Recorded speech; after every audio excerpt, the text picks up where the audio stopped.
Hello guys, मैं हूं आर्यन।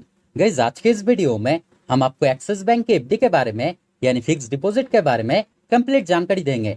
जैसे कि अगर आप एक्सिस बैंक में एफडी करते हैं तब न्यू इंटरेस्ट रेट के अनुसार आपके एफडी के ऊपर कितना इंटरेस्ट रेट दिया जाएगा, एफडी का क्राइटेरिया और रूल्स का रहेगा, सीनियर सिटीजन के लिए एक्स्ट्रा का बेनिफिट दिया जाएगा और साथ ही साथ एक एग्जाम्पल के तहत ये भी बताएंगे कि अगर आप एक्सिस बैंक में 1 लाख का एफडी करते हैं तब कितना मैच्योरिटी अमाउंट आपको दिया जाएगा। ये सभी बातें आपको डिटेल्स में बताएंगे, लेकिन इससे पहले अगर आप इस चैनल पर पहली बार आए हैं तो काइंडली चैनल को सब्सक्राइब करें और वीडियो को बिना स्किप किए एंड तक जरूर देखें।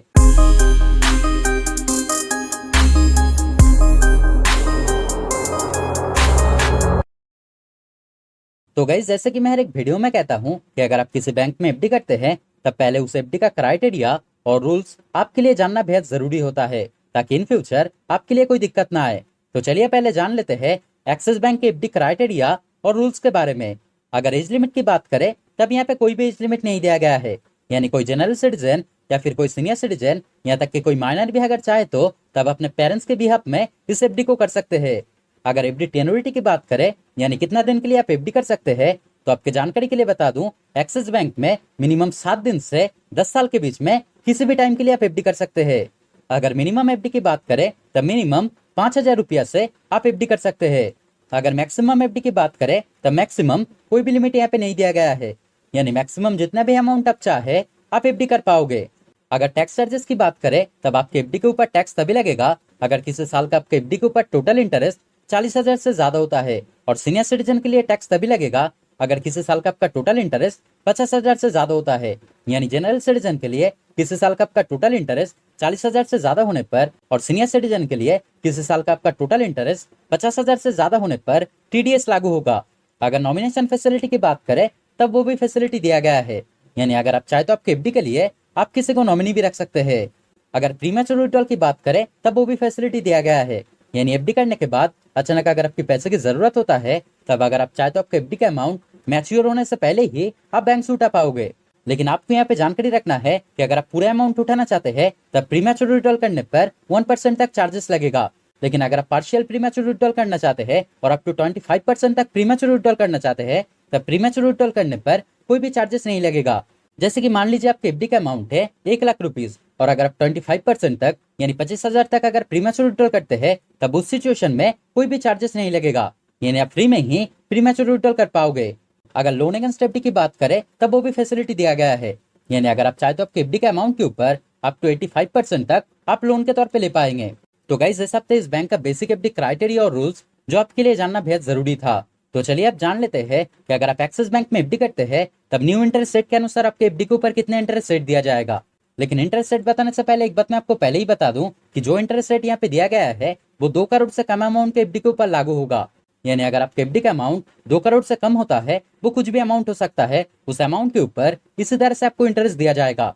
और अगर आप सीनियर सिटीजन है तब 6 महीने के कम के टाइम के लिए एफडी करने पर जनरल सिटीजन के लिए और सीनियर सिटीजन के लिए सेम इंटरेस्ट रेट आपको दिया जाएगा। जैसे कि आप देख सकते हैं कि स्टार्टिंग जो इंटरेस्ट रेट है यानी 7 दिन से 29 दिन के अंदर एफडी करने पर जनरल सिटीजन के लिए इंटरेस्ट रेट रहेगा 2.50% और सीनियर सिटीजन के लिए भी इंटरेस्ट रेट रहेगा 2.50%। ठीक इसी तरह से इंटरेस्ट रेट बढ़ता रहेगा और अगर आप 1 साल के लिए एफडी करते हैं तब जनरल सिटीजन के लिए इंटरेस्ट रेट रहेगा 5.10% और सीनियर सिटीजन के लिए 0.65% ज्यादा इंटरेस्ट दिया जाएगा, यानी सीनियर सिटीजन के लिए इंटरेस्ट रेट रहेगा 5.75%। ठीक इसी तरह से इंटरेस्ट रेट बढ़ता रहेगा और इस बैंक का जो मैक्सिमम एफडी के ऊपर इंटरेस्ट रेट है वो 5 साल से 10 साल के बीच में एफडी करने पर जनरल सिटीजन के लिए इंटरेस्ट रेट रहेगा 5.75% और सीनियर सिटीजन के लिए इंटरेस्ट रेट रहेगा 6.50%, यानी सीनियर सिटीजन के लिए 0.75% ज्यादा इंटरेस्ट दिया जाएगा। तो चलिए आप एक एग्जांपल के तौर पे जान लेते हैं कि अगर आप इस बैंक में 1,00,000 के एफडी 1 साल के लिए करते हैं, या फिर अगर आप 1,00,000 के एफडी 5 साल के लिए करते हैं, या फिर अगर आप 1,00,000 के एफडी 10 साल के लिए करते हैं, तब तीनों अलग सिचुएशन में जनरल सिटीजन के लिए या फिर सीनियर सिटीजन के लिए कितना मैच्योरिटी अमाउंट आपको दिया जाएगा। तो गाइस, अगर आप 1,00,000 के एफडी जनरल सिटीजन के लिए 1 साल के लिए करते हैं तब आपके लिए इंटरेस्ट रेट रहेगा 5.10% और आपका मैच्योरिटी अमाउंट बनेगा 1,05,200 रुपया का। गाइस, अगर आप सीनियर सिटीजन के लिए 1,00,000 का एफडी 1 साल के लिए करते हैं तब आपके लिए इंटरेस्ट रेट रहेगा 5.75% और आपका मैच्योरिटी अमाउंट बनेगा 1,05,875 रुपया का। गाइस, अगर आप जनरल सिटीजन के लिए 1,00,000 एफडी 5 साल के लिए करते हैं तब आपके लिए इंटरेस्ट रेट रहेगा 5.75% और आपका मैच्योरिटी अमाउंट बनेगा 1,33,036 रुपया का। गाइस अगर आप सीनियर सिटीजन के लिए 1 लाख एफडी 5 साल के लिए करते हैं तब आपके लिए इंटरेस्ट रेट रहेगा 6.50% और आपका मैच्योरिटी अमाउंट बनेगा 1,38,042 रुपया का। गाइस अगर आप जनरल सिटीजन के लिए 1 लाख एफडी मैक्सिमम टाइम यानी 10 साल के लिए करते हैं तब आपके लिए इंटरेस्ट रेट रहेगा 5.75% और आपका मैच्योरिटी अमाउंट बनेगा 1,76,987 रुपया का। गाइस अगर आप सीनियर सिटीजन के लिए 1 लाख एफडी 10 साल के लिए करते हैं तब आपके लिए इंटरेस्ट रेट रहेगा 6.50% और आपका मैच्योरिटी अमाउंट बनेगा 1,90,556 रुपया का। तो दोस्तों आज के वीडियो में इतना ही। उम्मीद करते हैं ये वीडियो आपके लिए हेल्पफुल रहा। अगर कोई डाउट रहे तो कमेंट करके जरूर बताएं, मैं आपका कमेंट का रिप्लाई जरूर करूंगा। और अगर वीडियो पसंद आए तो लाइक और शेयर करें और इस तरह के वीडियो देखने के लिए चैनल को जरूर सब्सक्राइब करें। Thank you.